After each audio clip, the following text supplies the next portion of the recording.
कुंज बिहारी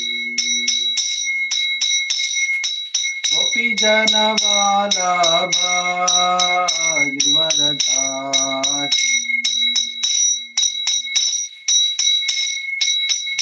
गोपी जन वल्लभा गिरिवरधारी यशोदनंदन व्रजनरंजन कुंज बिहारी गोपी जन वल्लभा Girivardhari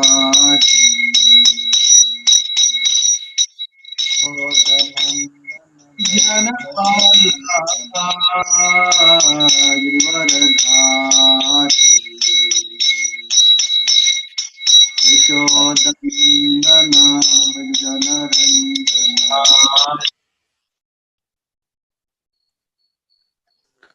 Hare Krishna. I am audible? Yes, Prabhuji. Yes, Prabhuji. यशोदनंदन Vraj जनरंजन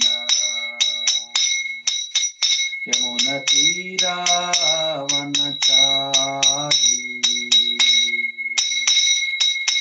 यमुनतीरावनचारी जय Radha Madhav Kunj Bihari Hare Krishna, Krishna Krishna, Hare Hare, Hare Rama, Rama Rama, Hare Hare, Hare Krishna, Krishna Krishna, Hare Hare, Hare Rama, Rama Rama, Hare Hare, Hare Krishna, Krishna Krishna, Hare Hare, Hare Rama, Rama Rama, Hare Hare, Hare Krishna, Krishna Krishna, Hare Hare, Hare Rama, Rama Rama, Hare Hare,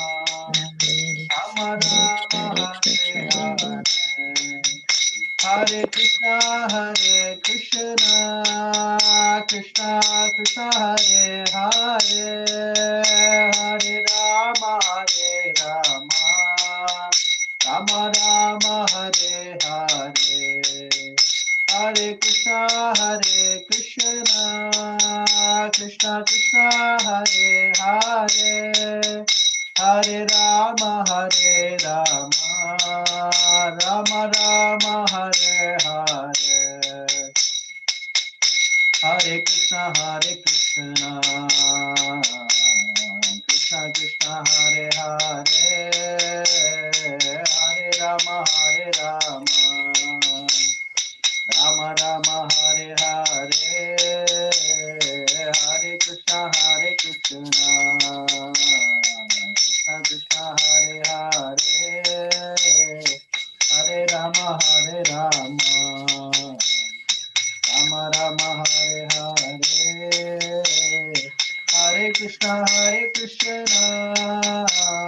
Krishna Krishna, Hare Hare, Hare Rama, Rama Rama, Hare Hare. Jaya Prabhupada, Prabhupada, Jaya Prabhupada. Jaya Prabhupada, Jaya Prabhupada, Prabhupada, Jaya Prabhupada, Jaya Jaya Prabhupada, Prabhupada, Jaya Jaya Prabhupada, Jaya Jaya Gurudev, Gurudev, Jaya Jaya Gurudev. हरिनाम संकीर्तन की जय, हरे कृष्ण महामंत्र की जय, जगत गुरु श्रील प्रभुपाद की जय, ग्रंथराज श्रीमद् भागवतम की जय। Om Agyana Timirandasya Gyanarjana Shalakaya Chittaranmilitamena Tasmai Shri Gurave Namaha. So, Om Namo Bhagavate Vasudevaya, Om Namo Bhagavate Vasudevaya, Om Namo Bhagavate Vasudevaya, Narayanam Namaskrityam, Naranchaiva Narottamam Devim Saraswatim Vyasam Tato Jayamudiraye Nashtaprayesha Vadreshu Nityam Bhagavata Sevaya Bhagavati Uttamashloke Bhaktir Bhavati Naistiki. Hare Krishna. So now we'll be sharing the screen. So devotees can comment if you are able to see the screen. Yes, Prabhu, I can see. So reading from Srimad Bhagavatam, canto number 10, verse number 11, chapter number 11, verse number 42. Tam vatsa rupinam vikshya vatsayuta gatam harihi darshayan bala devaya shaner mukta iva sadat. Tam vatsarupiणं vikshaya vatsayukta gatam harihi darshayan baladevaya shaner mugda iva sadat. Tam vatsarupiणं vikshya vatsayuta gatam harihi darshayan baladevaya shaner mugda iva sadat. Synonyms.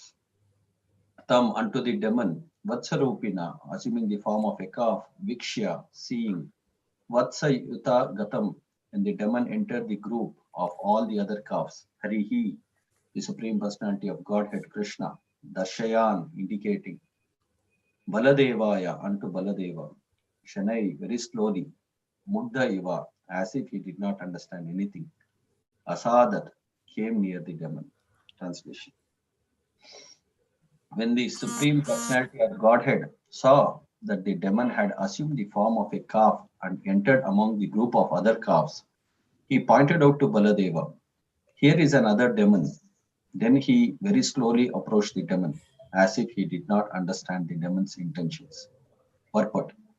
The import of the words Mugdha Iva, that although Krishna knows everything, here he pretended that he did not understand why the demon had entered the calves, and he informed Baladeva by a sign. Om Jnana Timirandasya Jnananjana Shalakaya Chakshurunmilitam Mena Tasmai Shri Gurave Namaha Shri Chaitanya Manobhishtam Stapitam Mena Bhutale Swayam Rupa Kadamayam Dadati Swapadantikam Vandeham Shri Gurum Shri Tapadakamalam Shri Gurum Vaishnavam Shri Rupam Sagrajatam Sagara Raghunatanvitam Tam Sajivam Sadvaitam Savadutam Parijana Saitam Krishna Chaitanya Devam Shri Radha Krishna Padam Sagana Lalita Shri Vishakhanvitam Sha Jai Shri Krishna Chaitanya Prabhu Nityananda Shri Advaita Gadadara Shri Vasadi Gaura Bhakta Vrinda Hare Krishna Krishna Krishna Hare Hare Hare Rama Rama Rama Hare Hare Hare Krishna.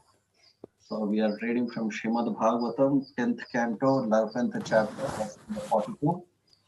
So the killing of Vatsasura, Krishna killing Vatsasura. So here, so to begin with this pastime, so we have to understand the background as to how Krishna, how the residents of Vrindavan, so when they were staying in Gokul, so they were tormented by many demons. So therefore, the residents of Vrindavan were becoming more and more disturbed, not because they were disturbed, they were becoming disturbed not for themselves, but for the sake of Krishna and Balaram, because every demon would come every now and then to disturb the peace of Vrindavan and also harm Krishna and Balaram. So this was going on and on. So they had an emergency meeting summoned by Nanda Maharaj and one of the senior members of the group, Upananda. So he addressed everybody saying that the situation is becoming worse day by day. So with the demons coming to Vrindavan, trying to harm Krishna and Balaram. So we have to make some solution. So they were worried more about Krishna and Balaram than their own protection. Protection. This is the mood of Vrindavan that everybody is concerned about. How to give pleasure to the Lord, how to protect the Lord. Though the Lord is the protector of everybody, they are out of Vatsalya Rasa, out of parental affection for Krishna. So everybody was worried about the uh, security and welfare of Krishna and Balaram. So Upananda, one of the senior members of the group, so he was addressing the group and he was saying that we have to move out of Gokul now. So and uh, for the safety of Krishna and Balaram, so everybody decided unanimously that they have to move out of Vrindavan. So they did not even think for a second that should we stay here. So anyway, only Nanda Maharaj's family is affected. So let Nanda Maharaj's family go. So then there won't be any trouble. So everybody was feeling just they had one family feeling. So if there is some harm to Krishna Balaram, so it is everybody's concern. So then they moved out of Gokul and were planning to go to a place which was between Nandeshwar and Mahavan. So initially they moved to Mahavan, but even there, they were not. Even there, the trouble of the demons were always there. But from Mahavan, so they decided to have a place between Nandeshwar and Mahavan. So the place is called as Vrindavan. So Vrindavan was decided for the inhabitation of the residents of Gokul now. So they packed everything. Everything was loaded onto the bullock carts. So the women, the children, the old men, they were all made to sit on the carts. So keeping the cows in the front. So the entire party, the entire Gokula was shifted to Vrindavan. So the Nanda Maharaj and his men, so they were equipped with bows and arrows, so that any threat by the miscreants can be immediately addressed. So any threat from the demons, so they were. This is system of the Vedic culture where the women, children, and the old men they are given protection. So especially we see in the case of Upananda how he was addressing the whole community and the whole community was was addressed by Upananda, who was a very senior member, and he knew very well about the time, place, and circumstances, and how one has to act in a given time, place, and circumstances. This is where we need the experience of the elderly members of the family, the elderly members of the community.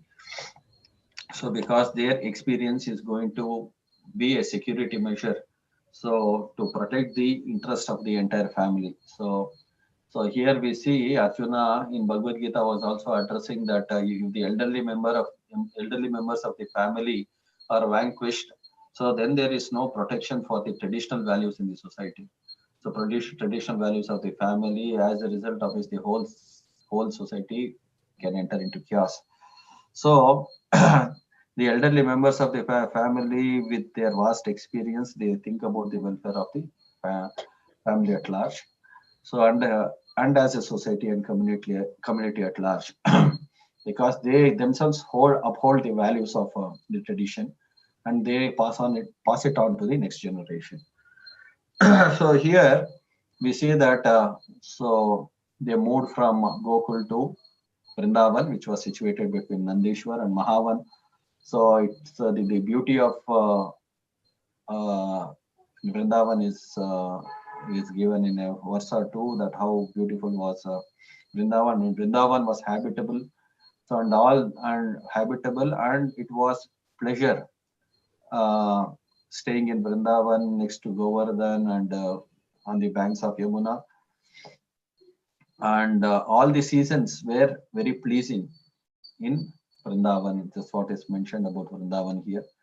So then they stationed overnight and surrounded by the carts and the bullock carts, uh, surrounded with the bullock carts on one side and the thorny bushes on the other side. So, and all the residents were staying in the circle. So then, so in due course of time, so Krishna and Balaram, it is said that while traveling from Vrindavan, from Gokul to Vrindavan, Mother Yashoda and Rohini would not even for a moment let down Krishna and Balaram because they were so attached to Krishna and Balaram. Either they had to be with them or they would be thinking about them, singing their pastimes. So this is how we have to learn from this devotees that how we can always remember Krishna. So like in the previous class also, I had mentioned that how the songs were composed by Mother Yashoda, always remembering Krishna, so about Krishna's various pastimes. So in Gokul, Krishna had killed Shakatasura, Trinavrata, Putana. So this situation was becoming disturbed. So the residents of Gokula decided to move to Vrindavan. So in the meanwhile, Krishna and Balaram, so when they were very small children, when they moved from Gokul, and they were very attractive to all the residents of Vrindavan, speaking in broken language and giving transcendental joy to all the residents of Vrindavan. So now they were grown enough to take care of the calves. So in the meanwhile, Krishna and Balaram, so we see Krishna from the very beginning of the life. So the Vedic culture is such that everybody is trained to take up a profession from the very beginning of their lives. And here we see Krishna and Balaram, they also played the part of cowherd boys, and being born as if being born in the family uh, of the Vaishyas. They were taking care of the cows. So, and in their tender age, they were given calves to take care of. So Krishna and Balaram, they were tending the cows, and in the meanwhile, this demon Vatsasura, so he slyly moved into the herd of the calves, and Krishna very carefully took note of this. So very carefully took note of this, and he indicated to Balaram, see, there's a demon entering in the form of a calf. So this is how Krishna very slowly moved towards the demon. So he caught hold of his hind legs. So he caught hold of his hind legs and willed him. He willed the demon, so like a whirlwind. So he rotated him, catching hold of his hind legs, and he rotated him to the extent that he became completely dizzy and lost his life. So later on, the demon was thrown onto the top of a kapita tree. So this kapita tree is something very similar to a bale tree. So devotees who have an experience of tasting the bale fruit in Mayapur can relate to this. So this kapita tree is also found here in South India. Also, this fruit is very fragrant and also very tasty. So it tastes sour and sweet. So and Krishna and Balaram and all the cowherd boys, so they wanted to enjoy this bale fruit. So when the demon was thrown onto the tree fell down, and fell down with all the fruits. So on Krishna Balaram and all the cowherd boys, they enjoyed the fruits of this kapita tree. So which when added with jaggery gives a very special aroma and fragrance. So it's very tasty to relish also. So and after killing the demon, they had their breakfast and they continued. This was the daily routine of Krishna and Balaram. So they were not disturbed with the coming of the demons. Every demon would come once in the morning, once in the afternoon, once in the evening. And this had become a regular routine for Krishna and Balaram to kill these demons. And the life was going on in Vrindavan. So here, so what is this Vatsasura indicating? So let's try to learn. So what is the indication of Vatsasura? So what anartha does he represent in the heart? So Vatsasura is he entered like an innocent calf. So here he is the representation of foolishness and childishness. So when, as devotees, when we take to the process of Krishna consciousness, so the senior devotees are recommending that a devotee has to give up this childish and foolish mentality. So this childish and foolish mentality has to be given up. One can be as innocent as a child. So His Holiness Radhanath Swami Maharaj is indicate when talking about this pastime of Vatsasura, is saying that one can be as innocent as a child, but in Krishna consciousness. So, but he cannot be childish or foolish. So, childishness and foolishness is not recommended in Krishna consciousness. It is not entertained in Krishna consciousness. So, as the Vatsasura tried to enter in the herds of the cows as a innocent demon, Krishna could immediately identify. So, and he moved towards the demon as if he did not know. So, and he indicated it to Balaram. This is a very important indication. So, when we are as practicing devotees, so in our neophyte stage, so we can be very easily cheated. We can be very easily diverted. So very easily drifted away from the process of Krishna consciousness. Therefore, here the pastime of here Chaitanya Mahaprabhu is we can relate to the relate to the conversation of Chaitanya Mahaprabhu and Haridas Thakura.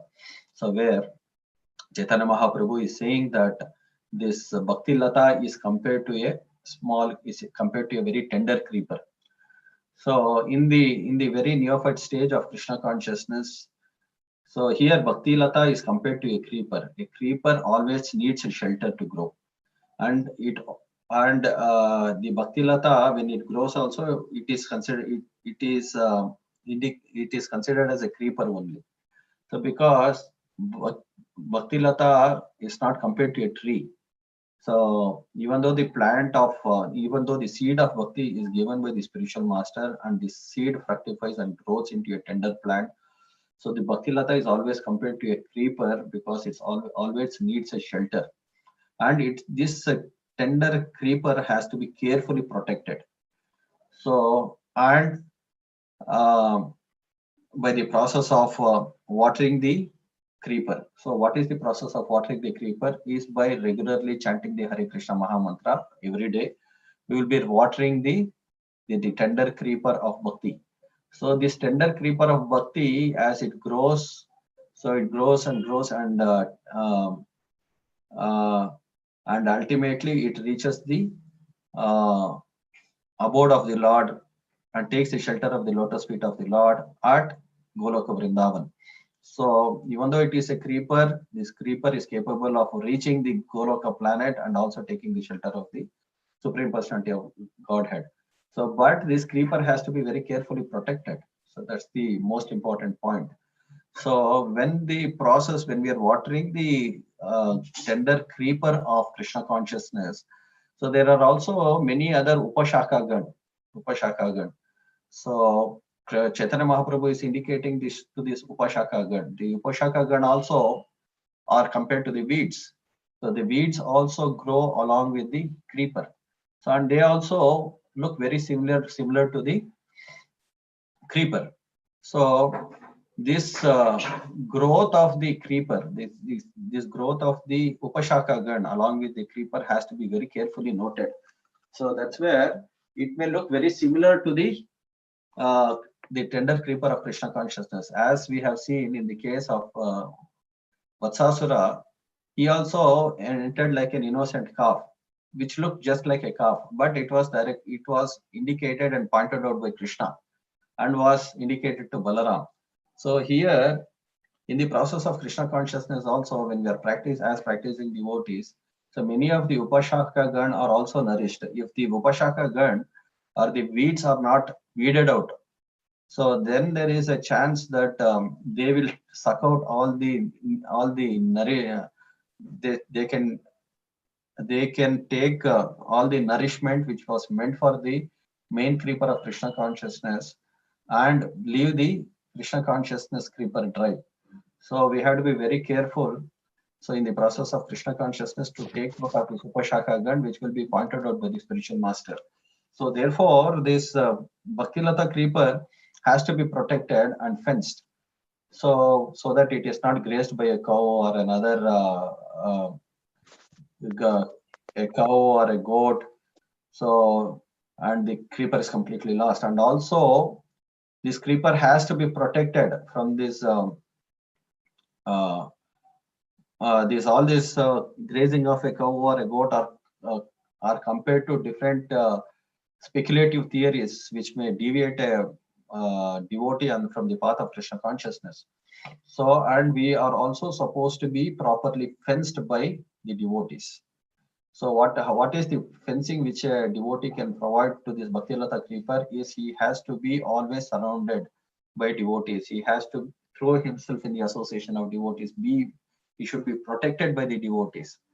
So, and we know the different classes of devotees. So, like the Kanishtadhikaris, Madhyamadhikaris, Uttamadhikaris, and how to deal with. He has to be compassionate towards the innocent devotees who have taken up to the process of Krishna consciousness, the neophyte devotees. Then he has to. Then we have the Madhyamadhikaris, so whom he has to. Whom he should associate with sadhu sangha sotavare and learn from them the process of Krishna consciousness. And to the Uttamadhikaris, she should render all possible services. So here, so one has to be very careful dealing with in taking care of this Bhaktilata creeper, and one has to guard himself against his own mind and senses. So therefore, the process of training, how to identify, one is when we stay protected in the association of the devotees may mercifully point out at our faults and defects when we are in the path of Krishna consciousness. So we have to be very grateful to such devotees who are trying to point out our faults and mistakes and trying to correct us and guide us on the path of Krishna consciousness. So if we don't take the shelter of the devotees, if we don't take the association of the devotees, so there is every chance that the creeper of Bhaktilata may be surrounded by the Upashaka gun, and the very creeper may get dried up. So the association of devotees plays a very important role. So here we can also take this. What is this Upashaka gun? So Kutinati, Jiva Himsa, Puja, Labha, Pratishtha. These are considered the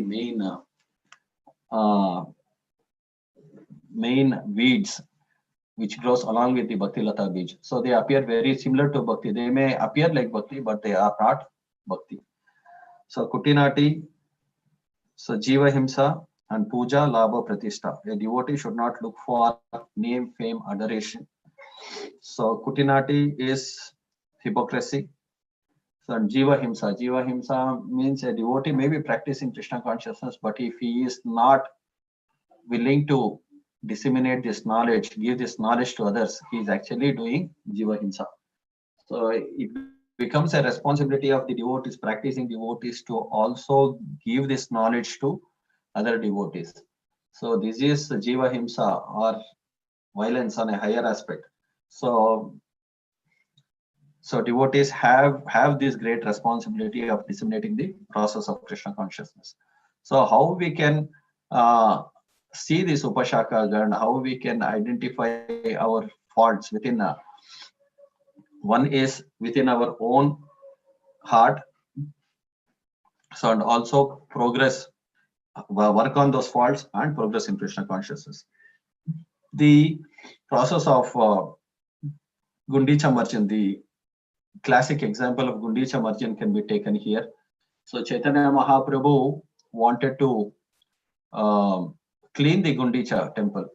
So during the Ratha Yatra, so before the Ratha Yatra of Jagannath, a day before the Jagannath Ratha Yatra, so the place where Lord Jagannath comes and resides, So that place is called the Gundicha temple.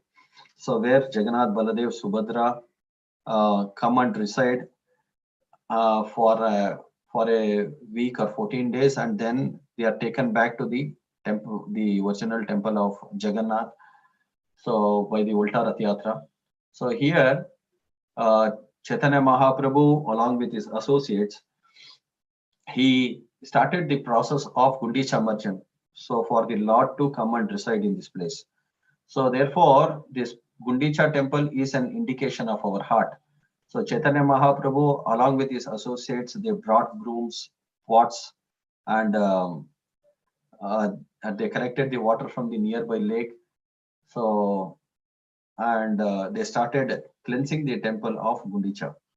So initially, they took up the gross dust, which are visible and which can be seen and which can be collected easily and thrown out. Initially, they collected rocks, they collected stones, so and also cleaned the bigger visible like papers and other things which can be easily identified and thrown out.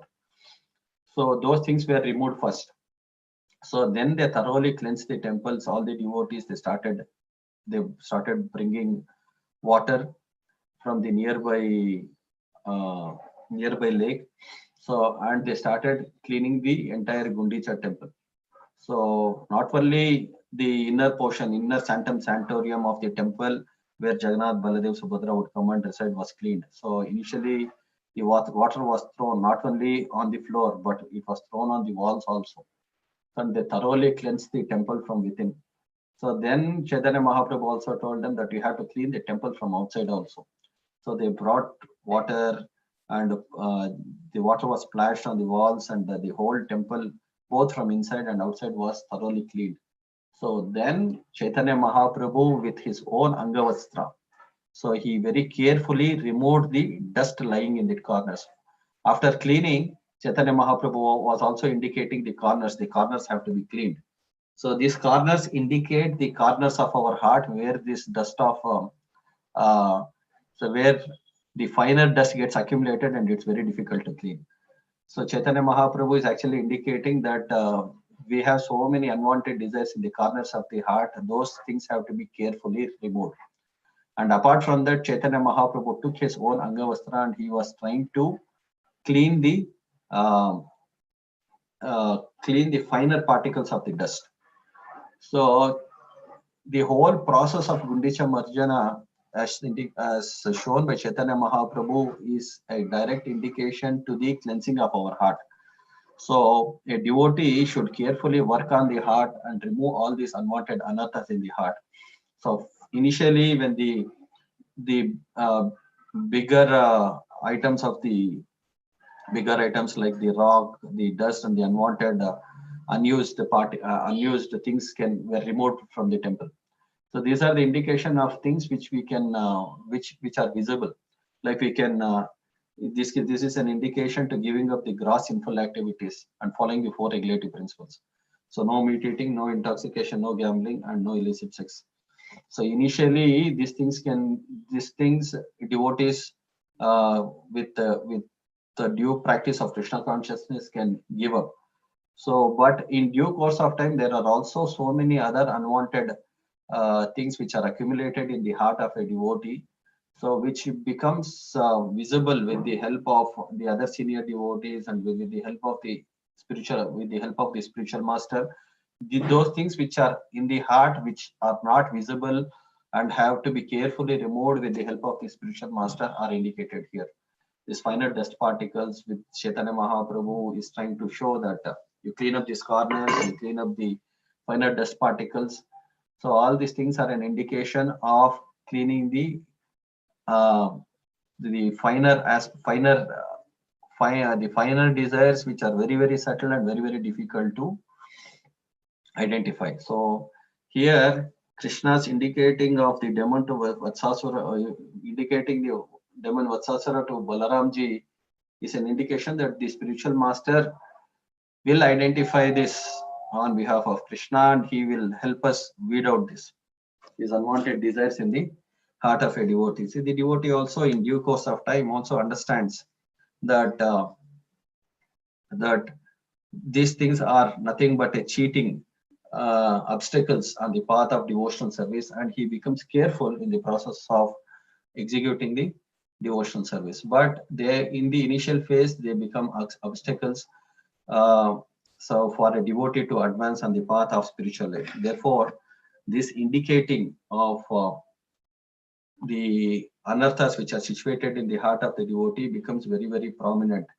So, and therefore, the whole process of Vedic system was meant for training, so that we can give up these cheating propensities, these cheating mentalities are compared to the finer dust particles which are in the heart of a devotee, which are accumulated in the corners of a devotee's heart. So here the whole process of Vedic system is to elevate a person from the lower status of life to the higher status of life. So what is the whole process of the Vedic civilization? It is a civilization based on self-realization. So therefore, as it is said, Janmata Jayate Shudra Samskara Bhave Samskara Bhave Samskara Dvijabandhuna Veda Patet Bhaved Vipra Brahma Janati Iti Brahmana. So even though in Kali Yuga everybody is born a Shudra, but everybody has got an opportunity to participate in this Krishna consciousness movement and take full advantage of the Krishna consciousness movement to come to the status of a Brahmana. So earlier the whole system was designed in such a way that a Shudra is not supposed to remain a Shudra for the rest of his life. That is not the process. The whole process of the Vedic system is to elevate him gradually from the status of the Shudra and come and bring him to the level of a Brahmana. So the whole life was meant for elevating a person from the lower state of consciousness to the higher status of consciousness. So therefore, the training becomes a very important part of the Vedic culture. So there needs to be training for women, there needs to be training for children, there is a need for training the men. So everyone needs training from the very beginning of their life. So therefore, we see in the Vedic system that even the children from the very beginning of the life. So as indicated by Prahlad Maharaj, we say, Kaumara Macharate Prikno Dharmam Bhagavataniha Durlabha Manusha Janme Tadapi Adruva Martadam. So therefore, the process of training should begin from the very beginning of life. So Kaumara Macharate Prikno. So here we see in the case of Krishna Balaram also, from the very beginning, as they were little grown up, they were given the engagement of taking care of the calves. So taking care of the calves, especially associating with cows, is a very, very important part of the Vedic culture. So especially cows are situated in the mode of goodness, and anybody who associates with the cow will develop all the good qualities of the cow. So that is what is mentioned. So they develop all the wonderful qualities of the cow. The cow has many wonderful qualities. That's what I have heard from devotees who say that anybody who associates with the cow develops all the wonderful qualities of the cow. So we see that Krishna Balaram from the very beginning of their life, they were given the charge of tending the cows. Then as they grew up, they were given the charge of taking care of the cows. So the day when Krishna was given the charge of taking care of the cows is called as the Gopastami. So therefore, this training is very much required. So that why this training is required, the women have to be trained. So the children have to be trained. So and the men also needs to be trained. So there is the system of Gurukula where the Hare Krishna, there is a lot of background noise. If somebody can mute them, Kalyan Prabhu, if you can mute, that would Yes, be very Prabhu. Yes, Prabhu. Done, Prabhu. So from the very beginning of the life, so this training needs to be imparted. So therefore, the children were sent to Gurukul. Even we see in the case of Krishna and Balaram, they were sent to Gurukul, and they learned they were trained into the culture of Krishna consciousness from the very beginning of life. So though they were the supreme personality of Godhead, they are giving us an example that everybody needs to undergo this training in Krishna consciousness. The woman at home they are trained by the mothers. So in tradition, so in the early part of her life, she is protected by the father. When they grow up, they are protected by grown-up sons. So, and when she is married, she is protected by the husband, and in her elderly age, she is protected by the grown-up sons. So, all the three phases of life, woman needs protection. So, protection in the sense they are not kept as slaves, but they are treated like children. So, children cannot be given too much freedom, because if the children are given freedom, so they do not know how to use their freedom. So here we are not talking about the devotee woman, we are talking about a woman in general. So according to the process of Vedic culture, needs to be trained from the very beginning of the life as to how they should take care of the household. So uh, every part, especially the protecting the woman and protecting the society becomes one and the same, because the whole society the whole society is dependent upon the chastity of the woman. So therefore, they have to be protected under all circumstances, so that they are not uh, they are not cheated, they are not exploited by unscrupulous men. So this protection is very much required. So just like children can be very easily cheated by giving them sweetmeats and chocolates.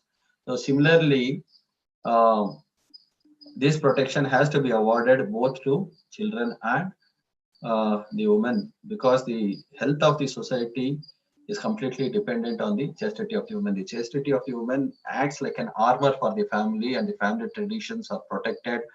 The many wonderful, uh, even the uh, we can see that we can see the wonderful examples in the history also, that how women play a very important role in bringing up children, and especially the sons are also very carefully brought up under the protection of the mother. So and the role of the mother has a very the role of the mother, especially in the family, is a very important role to play, because the way she brings up the children is going to determine the health of the society. So we have the classic example of Maharaj Chhatrapati Shivaji, how he was very carefully brought up by Jijabai, so her mother, so who trained him in the Vedic culture, and uh, how she imparted the values in Chhatrapati Shivaji from the beginning of her life. So we have many classic examples even in the recent past, and in Vedic culture it was everybody by default would follow this. So why this training is required? So that we are not carried away by the allurement of the mind and the senses. We can control our from the very beginning of the life. If people are trained, they can control their temptations. They can control their temptations. They can control their mind and senses. They know the purpose and the goal of life. So and the cheating propensities of the mind are easily curbed when people are trained from the very beginning of their life, and they carry these values and morals for the rest of their life. So therefore the training becomes a very important part, and the children are sent to Gurukul, and especially the boys are sent to Gurukul. From the boys, they are trained under a spiritual master. So in the initial 25 years they are trained as brahmacharis, and then the brahmacharis, if they want to continue as brahmacharis, they can continue to do so. And devotees who want to take up and the other pupils who want to take up grihastha ashramas, because they already have a proper training, they will lead a proper grihastha life, which is a concession given for 25 years, and then they have then gradually take up the path of vanaprastha and sannyasa. So the whole Vedic civilization is designed in such a way that people ultimately take to the path of Krishna consciousness and achieve the purpose and goal of life. So therefore, everybody in the society plays their role perfectly. Everybody in the family, if they're properly trained and they play their roles perfectly, it leads to a healthy family and a healthy society, which is aimed at self-realization. So therefore, this path of Krishna consciousness, this training is imparted in the Vedic culture to curb the cheating propensities of the mind, they curb the cheating propensities of the senses. So that everybody is trained, and finally they are aimed at reaching the perfection and the goal of life. So therefore, training becomes a very important part of Vedic culture. So that's the reason we see that how in this case also how the women, children, and the old elderly people, where they were offered protection, they were made to load the carts, and they were protected by the grown-up men. Hare Krishna. So there are many classic examples. For women who were extremely chaste. So in the history of Mahabharata, so and in the recent history of the Vaishnava Acharyas. So I'll try to cover one or two. So the example of Nala Damayanti, Prabhupada indicates. Prabhupada says this, they were the husband and wife.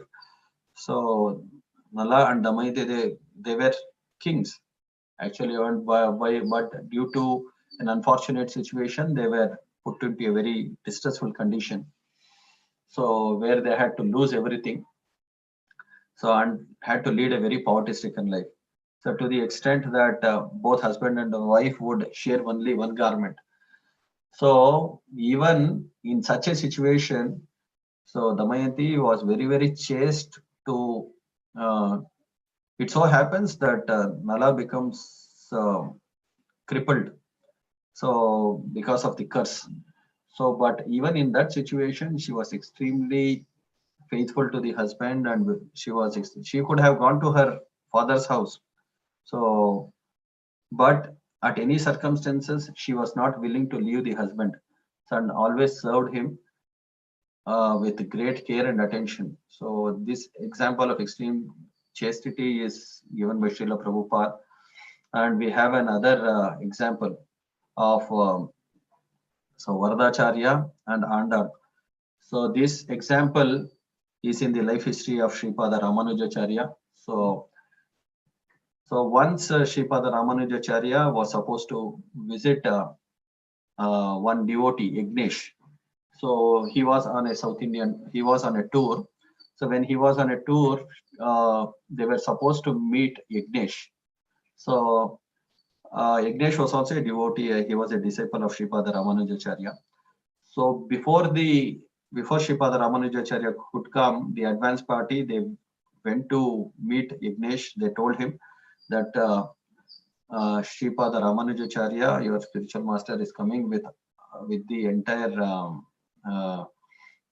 entire assembly of devotees. So you please make arrangements for their stay and prasadam, so on, for discourses.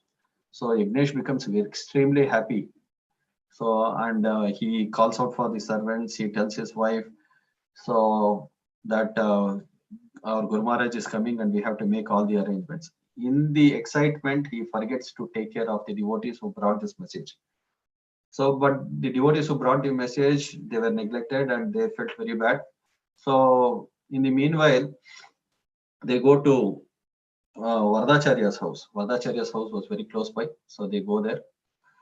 So, and Vardacharya receives them, even though he's a very poor Brahmana. So he receives them, gives them oral reception. He inquires about their welfare and gives whatever prasadam and takes care of them well and sends them back.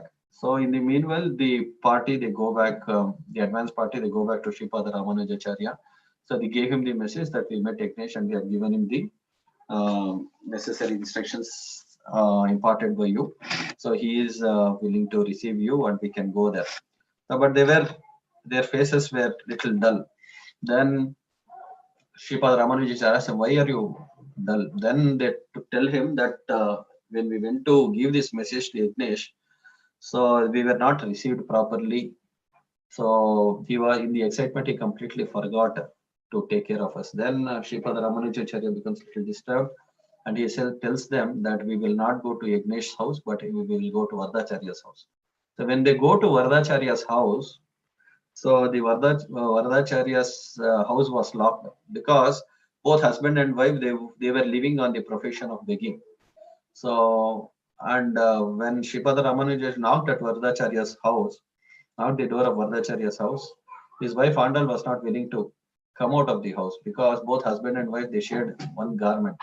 So this was the state of uh, extreme poverty which where they were in, and Shripada Ramanuja understood and gave his own upper garment to um, through the through the gap of the window, and Mataji Andal, she came out and received the entire Sripada Ramanujacharya and the entire group of devotees.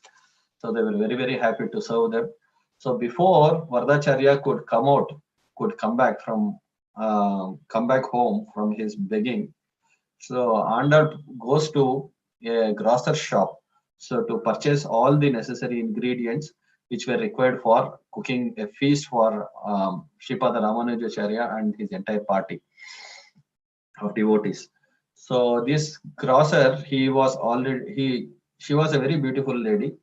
So he always had an eye on Andal. So he was always inducing her, um, uh, try to provocate her.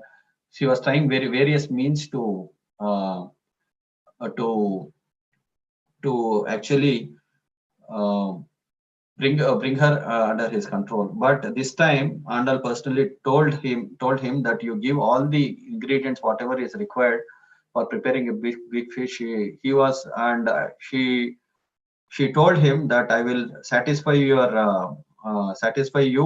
today night. So she collected all the ingredients from the grocer shop, went back home. She cooked a big feast for the entire party of the devotees along with Sripada Ramanujacharya. So they offered the feast to all the devotees. The devotees were extremely satisfied. Vardacharya, in the meanwhile, comes and asks Andal, where did you get the money for doing all this? So then she secretly tells Vardacharya that that this is what has happened. So then he becomes very happy that she had that for the sake of serving the spiritual master, so she had taken up such a big risk and sacrifice. So finally, the matter was brought up before Sripada Ramanujacharya, and Sripada Ramanujacharya gives his remnants and tells them that you go and give these remnants to that grocer. So, so as a dutiful husband and wife, both of them go. So they give this prasadam. So so what they had agreed upon. So after eating the prasadam, his heart becomes completely purified. So and he completely understands, sees things in the from the darkness of ignorance. He comes to the light and he sees things very clearly. He falls at the feet of both husband and wife. He tells them that I was such a great fool that I did not understand how pure you were. So and I would also I would also like to take the shelter of your spiritual master, and he becomes a devotee. So here we see the examples of extreme chastity if the women are trained in the process of Krishna consciousness. So how they give up these cheating tendencies, how one can curb the cheating tendencies, and how the culture becomes so auspicious, and how the whole environment becomes so auspicious for one to practice the path of Krishna consciousness. So so therefore, the whole Vedic culture is trained to curb these cheating tendencies, they curb this cheating mentality, cheating propensities in the heart of the practitioners, so that they can take complete advantage of this human form of life and get properly trained, go back home, back to Godhead. So therefore, from this um, uh, pastime of Vatsasura, we can see that how the cheating propensities. So, so with the hypocrisy and our cheating propensity, we cannot draw the attention. Even draw the attention of Krishna, we cannot please Krishna. So, but these cheating propensities and when we curb these cheating propensities and uh, the the cheating mentality for name, fame, adoration. So all these things can be purified when we practice, when take to the path of Krishna consciousness. So just like in the incident of the Gundicha Margin, we see that Lord Chaitanya and his associates, they wanted to keep the Sanctum Sanctorium perfectly clean for the Lord to come and reside, and for the Lord to come and rest in the Gundicha temple. Similarly, our heart is also compared to the Gundicha temple. So when we purify all this anarthas in the heart, so by the process of Krishna consciousness, so then our heart also becomes a suitable place for the Lord to come and reside. So therefore, from this incident, we can learn that all these cheating propensities and the other unwanted anarthas in the heart can be completely eradicated by the process of Krishna consciousness. So thank you all very much. So Granthra Srimad Bhagavatam ki jai, Jagat Guru Srila Prabhupada ki jai. Hare Krishna. So devotees have any questions, comments? We can take up one or two. We have one question in chat box, Prabhu. Yeah, Prabhu. Hare Krishna Prabhuji, please list out some of the wonderful qualities of a cow. How to associate with cows at present scenario to imbibe such qualities? So cow has wonderful qualities. In the current scenario, it may be very difficult. So the devotees want to go and associate with cows, they can go serve our cows in the Goshala at Narsimha Giridhari temple. So they can spend some time with the cows. They can touch the body of the cow. They can feed the cow. So they can give some massage to the body of the cow. All these things they can do. There are so many cows also available, so that they can play with the cows, and even the children also can have a great time there. So in the current scenario, this option is available for the devotees who are connected to Narsimha Giridhari temple. So you can take advantage of this opportunity. So and in a Sina, it is actually as per the scriptural injunction, a grihastha is supposed to have a cow. So taking care of the cows in a city is very, very difficult. So it is not very conducive for us to take care of the cows here. So if somebody has that inclination, over a period of time, you can develop this desire in your heart, so that the Lord makes suitable arrangements for you to take care of the cows. But in the Vedic system, it was an ideal practice for everybody to have a cow at home. Hare Krishna. So devotees have any other questions? Hare Krishna Prabhuji, Dandavat Pranam. Hare Krishna, Manjunath. Prabhuji, we give more importance to the Deshi cow, but why are not giving importance for the other cow? I mean, the hybrid cow. I just wanted to understand the importance. So actually, the maybe probably we can discuss this offline to just tell you in during. Yeah, sure, Prabhuji. Sure, Prabhuji. The Vedic cow is actually the description of a Vedic cow is actually mentioned in the scriptures. How a Vedic cow appears, how the appearance of a Vedic cow is, and how the Vedic cow looks like. Everything, the looks, the description of the cow, everything is given in the scriptures. So this local breed of cows are nothing but it's a hybrid variety, which is a combination of the pigs and the cows. So these Jersey cows are not really cows, but they are they're manipulated cows by the current demoniac technology.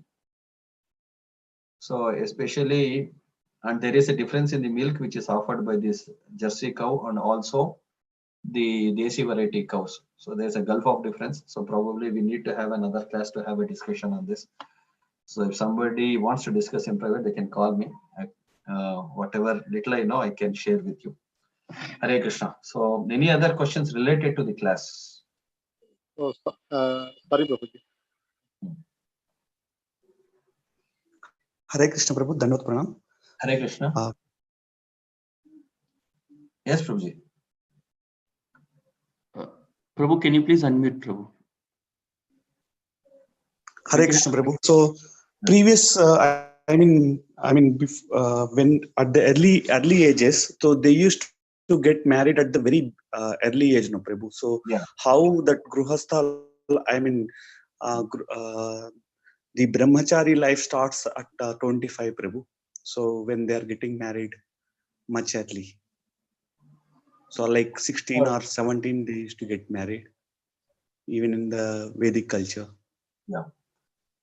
See, one thing why they were, so this is the system given by Krishna, so that if somebody, so there are different classifications. Overall, we have to get into the details of the whole Vedic system to understand this aspect. So, but see, the whole process begins like this to understand it very clearly. So the woman have to be married before puberty.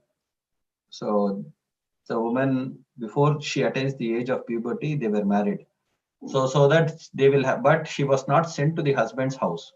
So even after the marriage, the girl would remain at the mother's house. She would get properly trained in the household affairs and taking care of the responsibilities of the house. So, but um, only after her puberty she would be sent to the husband's house. But why she was married before puberty is that the woman would have a psychological feeling that I have a husband. So this feeling gives them a very, very secure feeling that I already have a husband. And when a woman, uh, the woman, whomever she gets in touch with the first person whom she gets in touch with, the husband. So she develops a very great attachment and feelings for that husband. So, and this helps them remain faithful to the husband for the rest of their life. This is the psychology and the science behind marrying. Uh, Science behind marrying, getting the girls married at a very early age.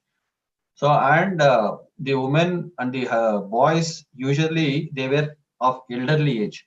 They were around. There was a age difference of 8 to 10 years between the girl and the boy. So after the boy completes his education at the Gurukula, it would be almost like 23, 24 years before he can take up the responsibilities of household life. So this age difference will um, this thing will make up for that gap. Hare Krishna. Okay, thank you, Prabhu. Hare Krishna. Thank you, Prabhu, for clarification.